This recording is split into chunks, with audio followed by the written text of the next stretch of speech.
સુરત શહેર માટે મહત્વપૂર્ણ ગણાતા ડુમ્મસ સી ફેસ ડેવલપમેન્ટ પ્રોજેક્ટના પ્રથમ ફેઝનું લોકાર્પણ કરવામાં આવ્યું છે।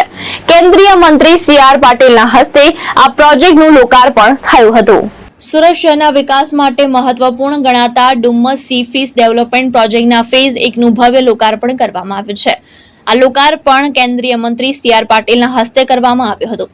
આ પ્રસંગે રાજ્યના નાયબ મુખ્યમંત્રી હર્ષ સંઘવી, સુરતના મેયર દક્ષેશ માવાણી, મનપા કમિશનર તેમજ શહેરના સાંસદ મુકેશ દલાલ સહિત અનેક ધારાસભ્ય અને કોર્પોરેટર હાજર રહ્યા હતા।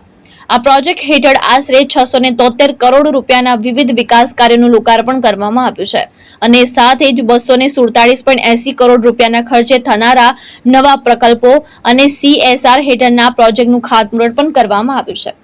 Dumas sea face development project કુલ 3 ફેઝમાં પૂર્ણ કરવામાં આવશે, જેમાં પ્રથમ ફેઝનું લોકાર્પણ કરવામાં આવ્યું છે। અહીં લોકોને વોકિંગ, યોગા, મેડિટેશન માટે ખાસ વ્યવસ્થા કરવામાં આવી છે। આ સ્થળે એક સાથે અંદાજે 25,000 લોકો ફરી શકે તેવી સુવિધા વિકસાવવામાં આવી છે। ત્રણેય ફેઝ પૂર્ણ થયા બાદ અહીં વોટર સ્પોર્ટ સહિતની સુવિધા પણ વિકસાવવામાં આવશે।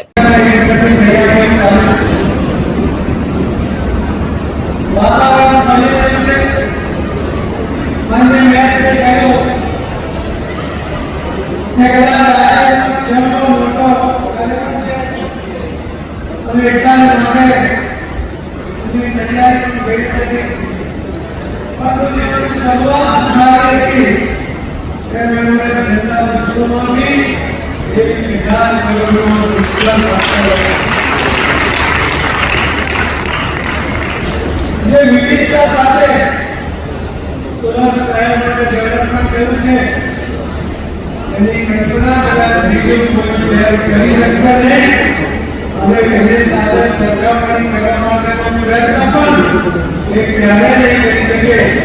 એ પ્રકારનું કામ આ છેલ્લા 5 વર્ષની અંદર ભારતીય જનતા પાર્ટીની આ ટીમ દ્વારા કરવામાં આવ્યું છે અને માટે વિરાટજી બધા અધિકારીઓ, ધારાસભ્યો, કોર્પોરેટરશ્રીઓ, અધ્યક્ષીઓ અને સુરત શહેરની સૌ ભાઈ બહેનોને અભિનંદન પાઠવું છું અને એમની અપેક્ષા કરતા વધુ કંઈ કરી ચૂકવા માટેની પ્રેરણા સાથે જે કંઈ કરીએ સારામાં સારું કરીએ, લોકો માંગે એના પહેલા કરીએ એ પ્રકારની ભાવના સાથે સુરત મહાનગરપાલિકામાં ભારતીય જનતા પાર્ટીના પદાધિકારીઓ કામ કર્યું છે। એના માટે પણ સૌ પદાધિકારીઓ મેચનો સમય નજીક આવી રહ્યો છે। આપ સૌ લોકો વિચારતા હશો કે કાર્યક્રમ ક્યારે પૂર્ણ થાય અને જલ્દીથી આપણે સૌ લોકો ટીવી સામે ક્યારે બેસીએ। મેચના પહેલા લડાથી તમે સૌ લોકો પોતપોતાના ઘરે પરિવાર જોડે મેચ જોઈ શકો એવી વ્યવસ્થા આપણે લોકોએ કરી છે। હું સર્વપ્રથમ શહેરના સૌ નાગરિકો વતી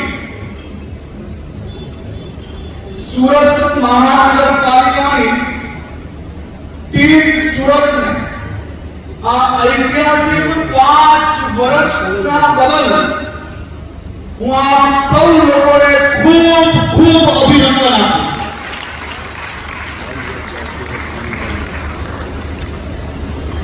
આ 5 વર્ષ સુરત માટે અને સુરતના વિકાસ માટે ઐતિહાસિક રહ્યા છે। સુરત શહેરના તમામ ખૂણાઓથી સ્કૂલ હોય, સ્વચ્છતાની વાત હોય, street light, road, drainage, library અને બીજા અનેક ભેટ સોગાદો પહોંચાડવા માટે આ 5 વર્ષની આપણી ટીમ સુરત ઐતિહાસિક સફળતા પ્રાપ્ત કરી છે। હું મેયર શ્રી, સ્ટેન્ડિંગ કમિટીના ચેરમેન શ્રી, પૂર્વ મેયર શ્રી, પૂર્વ સ્ટેન્ડિંગ કમિટીના ચેરમેન શ્રી અને આ સૌ સાથીઓને સુરતના બધા જ નાગરિકો વતી દિલથી આભાર માનું છું। ઉપમુખ્યમંત્રી તરીકે નહીં પરંતુ આ શહેરના નાગરિક તરીકે દિલ સે આભાર, દિલ સે થેન્ક યુ। અને સાથે સાથે મહાનગર નગરપાલિકાના કમિશનર થી લઈને સ્વચ્છતા દૂતો સુધીના તમામ ટીમ એસએમસી ને બી ખૂબ હૃદયપૂર્વક આભાર માનું છું. ભાવેશ ઉપાધ્યાય, દ્રષ્ટિકોણ ન્યૂઝ, સુરત.